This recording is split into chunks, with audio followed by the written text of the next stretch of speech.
Hello friends, welcome back once again to our YouTube channel incredible Abhishek. देखिए दोस्तों, हम लोगों ने एक वीडियो बनाया था CAPF प्रिपरेशन से रिगार्डिंग, जहाँ पे मैंने अपनी जर्नी के बारे में भी शेयर किया था, किस तरह से मैंने प्रिपेयर किया था और बहुत सारी चीज़ें शेयर की थी। वहाँ पर मैंने आपको बताया था कि अगर आप मुझसे पर्सनल क्वेरीज पूछना चाहते हैं तो आप इंस्टाग्राम पे पूछ सकते हैं या टेलीग्राम पे पूछ सकते हैं। दोनों ही केसेस में आईडी मैंने वहाँ पे शेयर किया था, इनक्रेडिबल अभिषेक 10 जो थी वो आईडी थी। इनक्रेडिबल अभिषेक 10 आप याद रख सकते हैं। ये सेम अप्लाई होगा इस वीडियो के लिए भी। तो आप लोग को कोई भी क्वेरीज होती है तो इनक्रेडिबल अभिषेक 10 पर पर्सनल क्वेरीज पूछ सकते हैं। बिकॉज देखिए, बात यह है कि एक जेनरिक स्ट्रेटजी बता देनी बहुत आसान होता है, बट होता क्या कि पर्सन टू पर्सन चीज़ें वेरी करती है। कस्टमाइज प्रिपरेशन की ज़रूरत पड़ती है अगर किसी भी आप एग्ज़ाम को क्लियर करना चाहते हैं तो उसके लिए एक पर्सन के नीड्स के अकॉर्डिंग स्ट्रेटजी होनी चाहिए। तो इसलिए आप खुद की स्ट्रेटजी बनाएं। वहाँ पर अगर किसी तरह की हेल्प चाहिए तो आप डेफिनेटली पूछ सकते हैं। इनक्रेडिबल अभिषेक 10 पर इंस्टाग्राम पे पूछ सकते हैं या फिर आप टेलीग्राम पे पूछ सकते हैं। ठीक है, तो वहीं पर कुछ स्टूडेंट्स ने क्वेरीज रेज की थी एफकेट एग्जामिनेशन से रिलेटेड। सो मैंने सोचा कि एक वीडियो आप लोग को एफकेट एग्जामिनेशन से रिलेटेड बनाई जाए।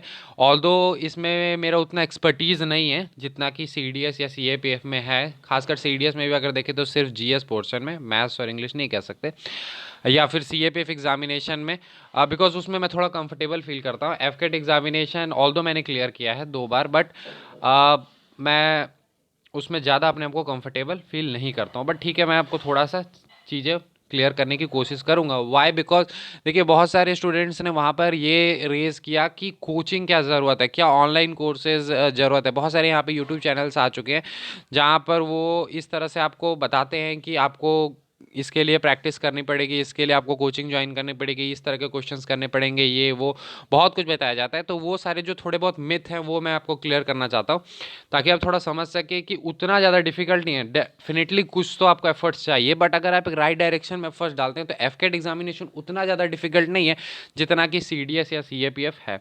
तो आप इजीली एफकेट एग्जामिनेशन को क्लियर कर सकते हैं कोई भी। बस थोड़ा सा क्या है, आपको पर्सनल इसकी ज़रूरत है।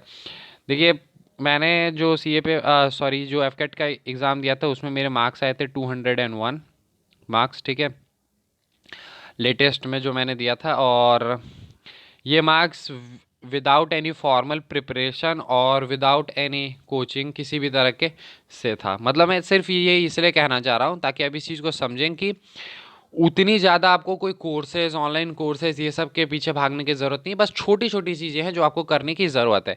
यहाँ तक कि मैंने तो इसका उतना ज़्यादा मतलब अच्छे से प्रिपरेशन भी नहीं किया था, फिर भी कुछ की एलिमेंट्स थे जहाँ पर मैंने फोकस किया था, जिसके कारण मैं इजीली इस एग्ज़ाम को क्लियर कर पाया था।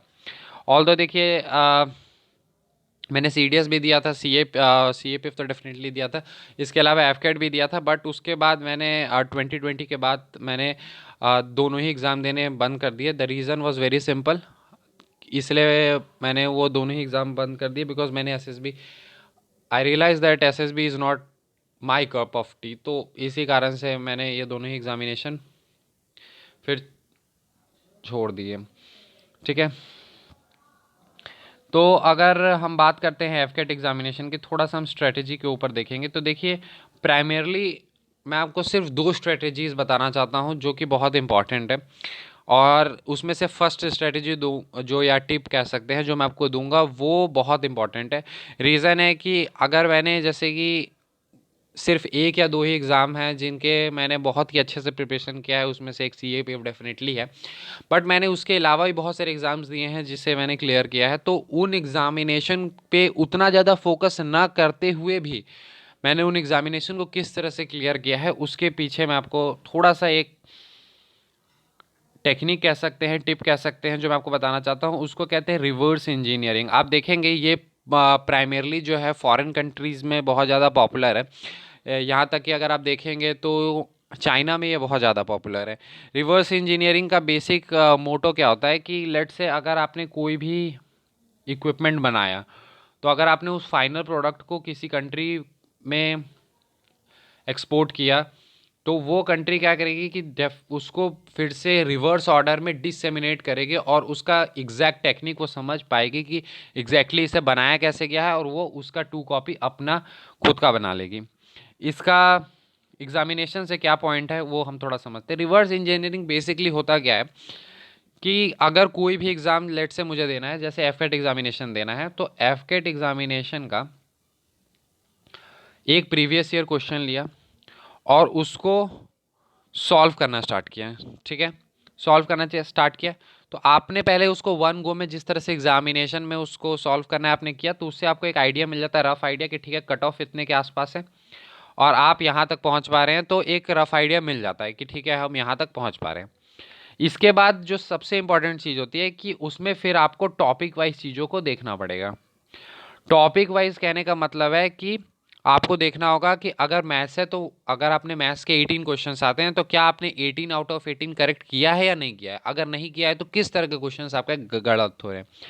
जिस तरह के गलत क्वेश्चंस हो रहे हैं उन टॉपिक्स को सिर्फ पढ़ने की जरूरत है। यहाँ पर पूरा कोर्स या पूरा कोई सिलेबस कंप्लीट नहीं करना कि पूरा मैथ लेके पढ़ रहे हैं, पूरा रीजनिंग लेके पढ़ रहे हैं, पूरा जीके जीएस लेके पढ़ रहे हैं, उतने की ज़रूरत नहीं है।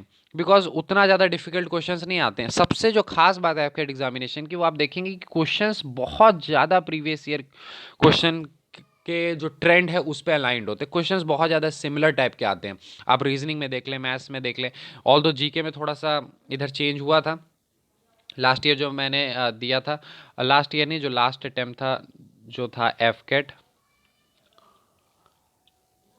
1, सॉरी एफकेट 2 2021 वाला था।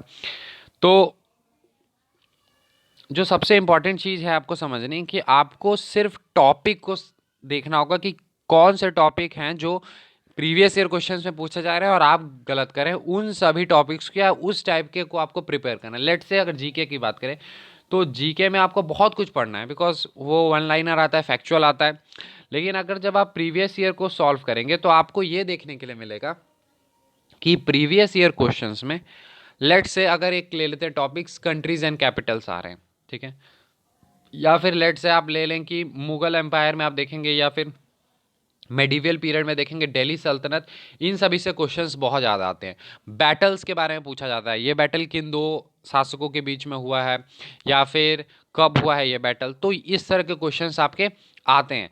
तो जो आप देख लेंगे कि इस तरह के क्वेश्चंस आ रहे हैं तो आप उनको प्रिपेयर करेंगे। लेट से मॉन्यूमेंट्स अगर आप देखेंगे तो वो बहुत सारे आते रहते हैं। लेट से बुलंद दरवाज़ा किसने बनवाया है, या फिर गुजरात विक्ट्री में अकबर ने कौन सा मॉन्यूमेंट बनाया था, तो बुलंद दरवाजा। इस तरह के क्वेश्चंस आपके आते हैं। तो आपने देखा कि मॉन्यूमेंट से क्वेश्चन आ रहे तो सिर्फ आपने मॉन्यूमेंट्स का सेगमेंट लिया, उसको कर लिया। आप अगर देखेंगे, अगर इस तरह से आप अगर प्रिपेयर करते हैं तो आप विद इन 1 मंथ में आप पाएंगे कि लेट से अगर आपके मार्क्स आ रहे थे 130 140, तो आप इजीली 180 190 के आसपास पहुंच जाएंगे। ये चीज़ें जीके में तो वैलिड है ही, यहाँ तक कि रीजनिंग और मैथ्स में बहुत ज़्यादा हद तक वैलिड है। क्योंकि अगर आप देखेंगे मैथ्स में तो ऑलमोस्ट सिमिलर सिमिलर क्वेश्चंस देखने के लिए मिले, थोड़ा बहुत ऊपर नीचे आपको देखने के लिए क्वेश्चंस मिलेगा, जो कि अगर आप उसके मदद से प्रिपेयर करें तो बहुत इजी हो जाता है। तो सबसे इंपॉर्टेंट चीज़ यही है कि आपको प्रीवियस ईयर क्वेश्चंस को सॉल्व करने की ज़रूरत है। आप 5-6 साल का सॉल्व कर सकते हैं, एक साल में 2 होते हैं, तो आपने 5 ईयर्स का किया, यानी 10 पेपर्स आपने सॉल्व कर लिए। लेकिन सिर्फ सॉल्व नहीं करना, उसको उसी ऑर्डर में आपको करना है जिस तरह से मैंने बताया, रिवर्स इंजीनियरिंग करते हुए हर क्वेश्चन को आप देखें। अगर आप क्वेश्चन सॉल्व भी कर पा रहे तो भी आप देखेंगे क्या आप कंफर्टेबल थे उस क्वेश्चन को सॉल्व करने में, या फिर आपने जस्ट एक एलिमिनेशन के थ्रू या किसी तरह से आपने तुक्का लगा दिया और वो सही हो गया, वो नहीं। आपको देखना है कि क्या आप इस क्वेश्चन में कंफर्टेबल थे। अगर कंफर्टेबल थे तो ठीक है, अगर कंफर्टेबल थे भी लेकिन समय ज़्यादा लग गया तो वहाँ पर उसमें वर्क करने की ज़रूरत है। यानी कि आपको इधर उधर ना भागते हुए प्रीवियस ईयर क्वेश्चन के थ्रू आपको चीज़ें करनी है। इसके बाद आपको थोड़ा समय मिलता है तो डेफिनेटली टेस्ट सॉल्व करें, जितना ज़्यादा हो सकता है टेस्ट सॉल्व करें। हर एग्जाम में ये चीज़ वैलिड होती है कि जितना ज़्यादा आप टेस्ट सॉल्व करते हैं आपको एलिमिनेशन टेक्निक्स डेवलप होती हैं, आपको क्वेश्चन अटेम्प्ट करने की जो क्षमता है, कैपेसिटी है, वो डेवलप होती है। जो सेकंड इंपॉर्टेंट थिंग थी, जो सेकंड टिप कह सकते हैं जो मैं आपको बताने वाला था, वो यही था कि आप अटेम्प्ट क्वेश्चंस ज़्यादा कर सकते हैं। देखिए ये थोड़ा सा बैकफायर भी कर सकता है, इसलिए मैं यहाँ पे कॉशन दूंगा कि ये मेरे लिए वर्क की थी। अगर आपको इसको चेक करना है तो टेस्ट आपको सॉल्व करके देखना पड़ेगा, तभी आप इस पर रिलाई कर सकते हैं। अटेम्प्ट ज़्यादा करने के लिए मैं क्यों आपको कह रहा हूँ, क्योंकि जो मैंने एफकेट जो फर्स्ट क्लियर किया था उसमें मेरे मार्क्स थे 188। तो वहाँ पर मैंने ऑलमोस्ट आप पकड़ के चले तो 70-75 क्वेश्चंस अटेम्प्ट किए थे। बहुत ही ज़्यादा मैं रिस्ट्रिक्टेड था कि जो क्वेश्चंस आ रहे हैं या बहुत हद तक आ रहे हैं तो उनको ही मैं अटेम्प्ट कर रहा था, ज़्यादा इधर उधर के क्वेश्चंस को अटेम्प्ट नहीं कर रहा था।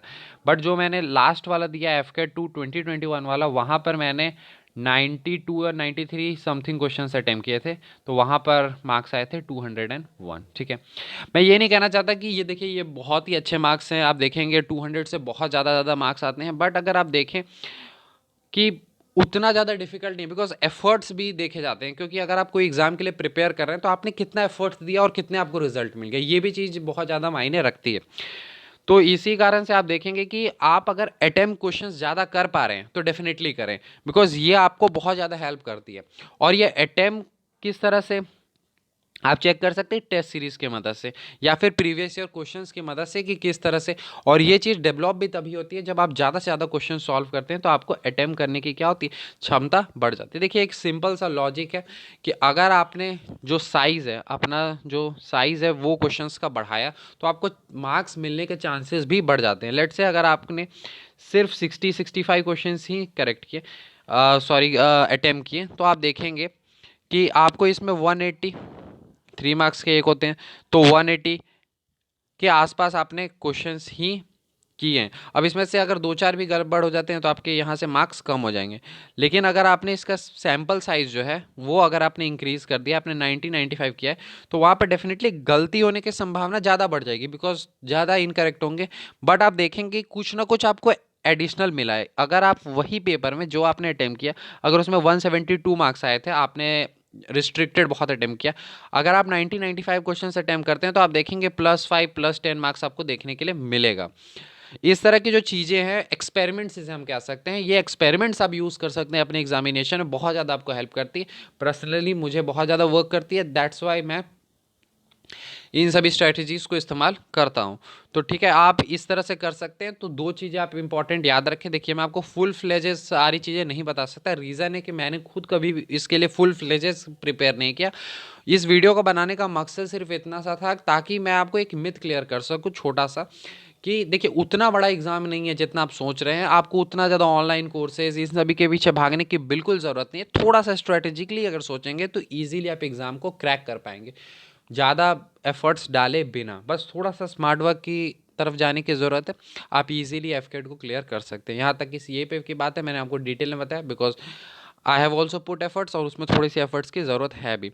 यहाँ तक कि सीडीएस की बात है, मैं एक सीडीएस के लिए भी वीडियो बनाऊंगा, अपने एक्सपीरियंस को शेयर करूँगा। ठीक है, और उम्मीद करता हूँ जो चीज़ें मैं आपको क्लियर करना चाहता था क्लियर कर पाया हूँ। 2 स्ट्रेटेजी याद रखेंगे, रिवर्स इंजीनियरिंग और अटेम्प्ट ज़्यादा से ज़्यादा करें। इसके लिए टेस्ट सीरीज सॉल्व करें, प्रीवियस ईयर सॉल्व करें, क्वेश्चन जितने सॉल्व कर सकते हैं करें। जहाँ पर आपको वीक लिंक लग रहा है कि अच्छा ये चैप्टर मेरा प्रॉफिट एंड लॉस से क्वेश्चन आ रहे हैं, नहीं बन पा रहे हैं, TSD time and speed and distance से क्वेश्चन आ रहे हैं, नहीं बन पा रहे हैं, या बन पा रहे हैं समय लग रहा है, तो डेफिनेटली उसको वहीं पर रेक्टिफाई करें। रीजनिंग के क्वेश्चन हैं, लेट से अगर कुछ इमेजेस वाले क्वेश्चन से बहुत लोगों को कंफ्यूजन होता है इमेजेस वाले क्वेश्चंस में, वहाँ पर अगर आपको प्रॉब्लम आ रहा है तो उन स्पेसिफिक टॉपिक्स को आप क्लियर करें। बहुत सारे यहाँ पे टेस्ट के लिए ऑनलाइन ऐप्स हैं, जहाँ पर मैं किसी का नेम नहीं करूँगा, बट आप किसी को भी ज्वाइन कर सकते हैं, जहाँ पर आपको बहुत ही नॉमिनल चार्जेस में बहुत सारे टेस्ट मिलते हैं, प्रीवियस ईयर मिलेंगे, टेस्ट सीरीज मिलेंगे, सब्जेक्ट वाइज मिलेंगे, बहुत सारे मिल जाते हैं। तो उन सभी में से किसी को भी ज्वाइन कर सकते हैं आप, वो आपके लिए यूज़फुल होगा। ठीक है, so I hope this video help you lot. और वीडियो अगर आपको हेल्पफुल लगा हो तो चैनल को सब्सक्राइब कर सकते हैं, वीडियो को शेयर कर सकते हैं। ठीक है, और पर्सनलाइज क्वेरी के लिए इनक्रेडिबल अभिषेक 10 ये याद रखेंगे, कहीं भी आपको सर्च करना है तो आप जस्टली इनक्रेडिबल अभिषेक 10 से ढूंढ सकते हैं, आपको हर जगह मिलेगा, ब्लॉग पे, इंस्टाग्राम पे, एफबी पे या फिर टेलीग्राम पर। ठीक है, so thank you and have a nice day friends.